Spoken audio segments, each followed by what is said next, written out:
All right, we got to talk about the latest version of iOS coming soon to an iPhone near you, because this one is a pretty big update. I've been running the latest beta of iOS 26 on my iPhone for a little while now. Yes, the number now matches the year, kinda. And the public beta is out now too, which means you can test it as well. And this is the major visual overhaul that we've been hearing about for so long. If you're a subscriber of this channel, you've heard about this before. If you watch the podcast, you've known it's coming. And now it's landed in the form of liquid glass. But there also is a lot more to it. So let me walk you through the top 5 features of iOS 26 in order of how big of a deal it is, because that feels right. Also, if you haven't already subscribed to this channel, get subbed so you can stay on top of this stuff.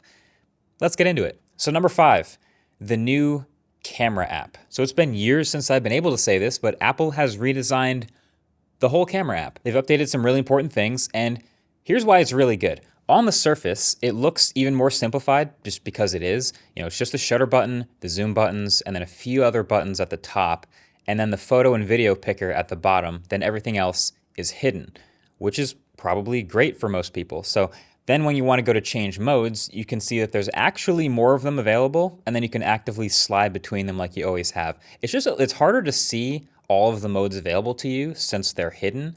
But what I really like is if you hit that top left button, it actually lets you just pick all of the format settings that you want, instead of having to tap it over and over again to cycle through every setting.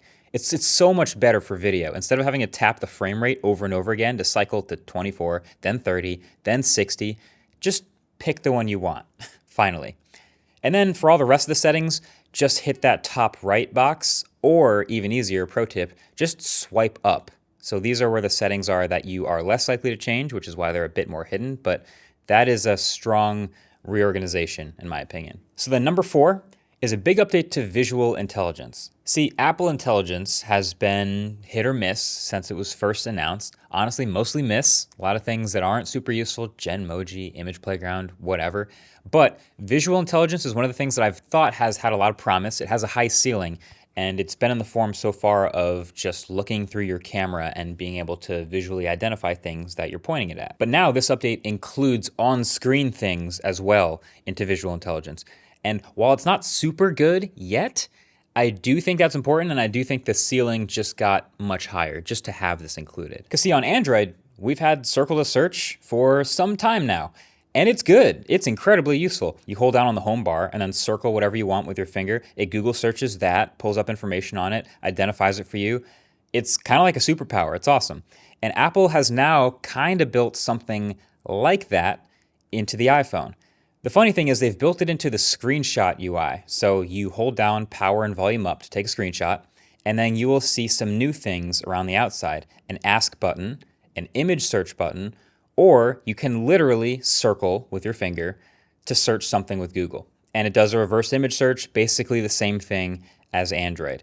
That is super useful when it works. And then you can also use Ask to literally ask ChatGPT about the image. It's not the fastest thing in the world. It's a little imprecise. It's also been a little buggy for me, but I do see a lot of potential here for actually, very useful AI stuff, something that Apple Intelligence is desperately in need of since Image Playground is just not cutting it for me. There's also, if you happen to use Apple Calendar and you happen to take a photo of or have a picture of an event poster of some kind, something with a date and a time on it, then you can jump to the Screenshots UI, and then if you wait a few seconds, depending on your internet connection, boom, an Add to Your Calendar button appears.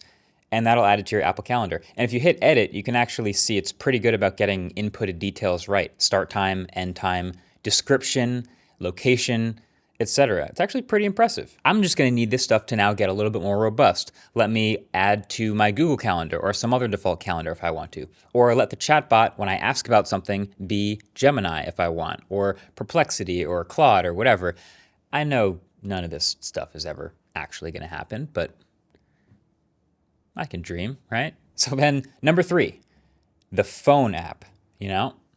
Once upon a time, phones made this thing called a phone call. And it's crazy, a lot of people don't know this, but our smartphones today actually still can make phone calls. I know, it's crazy. I avoid them at all costs, but if you can't avoid them, you might as well have a good phone app. And once again, the iPhone inherits two of the best Google Pixel features because call screening is pretty damn useful. So now, if you have it turned on, it will screen any call from an unknown number, not in your contacts. So if someone new calls you, they'll hear this. Hi, if you record your name and reason for calling, I'll see if this person is available. And then whatever they say gets transcribed so you can see it. Hi, I'm a delivery person. Can you let me in, please? And then once they stop talking, you can either answer that phone call Thanks. or Please send stay a on the canned line. response to leave a voicemail, and then it records that voicemail for you to listen to later. Just all of this very helpful for weeding out, semi-convincing spam callers. And then the other one is Hold Assist. Basically the same thing as the Pixel's Hold For Me, where it detects if you're on hold and then gives you a button to just hold for you. And then when it detects that the hold session is over, the music stops playing or whatever, the human comes back, it'll send you a notification and then let you pick up right where you left off. So you don't have to just sit on the phone on hold. So that's two of the most useful Pixel features. Welcome to the party, iPhone friends. And there's also a new unified phone app layout that combines favorites, recents, and voicemails all into one place, which just makes sense. And then this phone app is also coming to iPad and Mac as well, so you can sync this all across everything. So then, number 2 is the new Apple CarPlay. There has been a massive update to CarPlay, and I know not everyone who uses the iPhone uses CarPlay, but those who do are very aware of its shortcomings. And so imagine how happy I was when I was testing this new beta, and I got a phone call, and it didn't take up the entire screen. Finally, it's about damn time. Now, not only that, when you get a text, you can also actually hold down and react with the standard tapbacks. Believe it or not, you couldn't do that with any older version of iOS with CarPlay. And there's a few things like a new set of widgets over to the left of the dashboard, so you can pick on your phone which widgets show up here. And I found that the most useful ones are like media or maps, just some things that are nice to have. And live activities can appear in CarPlay as well. So just those things are a massive quality of life improvement. Plus there's a little bit of a new design, as you can see.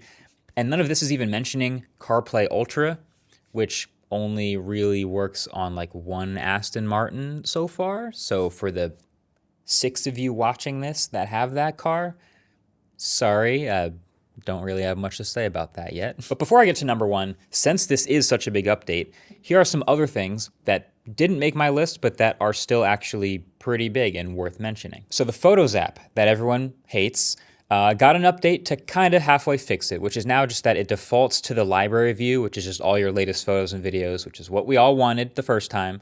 But collections is still an option there for all the old chaos that you can dive into whenever you want. And then there's this wild new feature where you can open up just about any picture on your iPhone, as long as it has a clear subject and background. Then you hit that little spatial scene button. And when you do, the iPhone scans it for a second and then turns it into a responsive 3D-ish image. So it's separating the background from the foreground and literally filling in behind the subject so you can sort of peek around behind it by moving your phone around. It's so good. It's really, really good. You can set these images as your phone lock screen, so the clock kind of sits nicely behind the subject. You know, ordinarily this would just be such a gimmick, but it's so clean that I actually don't put it in the gimmick bucket anymore. It's super well done. And then Messages. Okay, Messages gets a few neat things like other messaging apps have had for a while, like you can add backgrounds to threads, or have inline polls for iMessage conversations, or group chat individual typing indicators. Cool.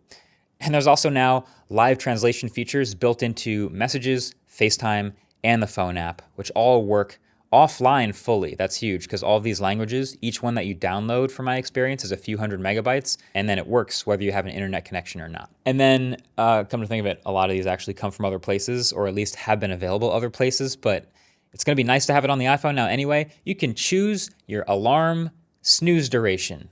You can just pick a number other than 9 minutes, which it's been for forever. And also now, if you're charging your iPhone, it finally will actually estimate how much longer it will take to charge to 100%. An absolute classic from Android 10 years ago. And my nerdy personal favorite, an audio input selector in the control center. Just something I personally will get a lot of use out of. Love to see it. But then the obvious number 1 here in iOS 26 is liquid glass. This redesign of the entire OS from top to bottom in this new material design style of transparency and refractions and reflections. And it's kind of polarizing, actually. Some people love it, some people hate it. It's so polarizing, actually, that Apple has started walking some of it back. So originally, the idea is just to unify the aesthetic among all of Apple's platforms. iOS 26, iPadOS 26, watchOS, macOS, tvOS, and really centering it all around visionOS with the frosted glass windows and the shadows and reflections of the real environment that your windows live in. So we saw a lot of that in the keynote. I think this pulling down the lock screen, just the way it's totally unnecessarily but super impressively distorting everything and reflecting the light based on the colors underneath it and the angles that it hits, the theoretical layers of glass that I'm pulling down, I think this encapsulates it all. This is what liquid glass is all about. But there are some concerns, mainly around some stuff that I brought up pretty early, which is around readability. And a lot of this is what's contributing to the walking back that Apple has done since that original unveil, which is like everything is clear, everything is super liquidy. And now we're on beta 3. And there's more places in the OS with slightly more background blurring and slightly less transparency, just to make some text actually readable and a bit less chaotic. So there's still the dramatic stuff like the all clear icons. You can have a clear icon, clear widget home screen, which is, okay, it's impressive because on Android, how many times have you seen an icon theme pack where like one or two icons gets left out and it just doesn't quite work? But this theme engine just works with every icon and widget right out the box. But then again, that's all this really feels like it is, especially with the clear home screen, is just a theme that you might apply or might not. Whether you like it or not, you do have to admit it is a really, really good, detailed, well-executed theme engine. But then, so there are some other parts of this that I like. The new lock screen I think is dope. You've probably seen the extended clock by now. Long press it, drag it around, make it as tall as you want. And then once you set that, it compresses dynamically to respond to, scrolling notifications underneath it. Super nice, fades behind subjects into backgrounds. It's awesome. My favorite part of this new design is definitely the lock screen. But some other parts, I don't know. Like I've personally always been a fan of clean, flat design. Maybe that's just me. That's my bias. I know that's what I prefer. So, the extremely glassy UI elements like quick settings, the volume slider, these bubbly things, I personally don't love them, but I'm sure over time we'll all get used to this. But then some other parts just look straight up weird sometimes. Like they obviously need to try to keep things as legible as possible. And I think they're going to continue to update it. Like they're moving things between dark and light mode depending on what's behind it, like if the content underneath is dark or light. And sometimes it can get wonky, especially with more complex backgrounds, versus imagine if it was against a clean, flat background. It would be a lot more boring, but this is definitely a way more characterful aesthetic. So you can't accuse this of being boring. Some people also have pointed out to me on Twitter that there is a reduced transparency setting in accessibility. And so when you click that, most of the transparency goes away, or it kind of goes from liquid glass to sort of frosted glass in most places. So if you do want to turn it off, that is available. But I am so interested now to see if other companies try to copy this aesthetic thing. I mean, we know these companies copy each other a lot, and it would be super obvious if one of them tried to copy it, but I don't know. Is this going to be a sort of beginning of divergence for these softwares where one of them's clean and flat, one of them is bubbly, one of them is Material U? Very curious to hear your thoughts. And let me know if you are a liquid glass lover or hater. Drop a comment below. Thanks for watching. Catch you in the next one. Peace.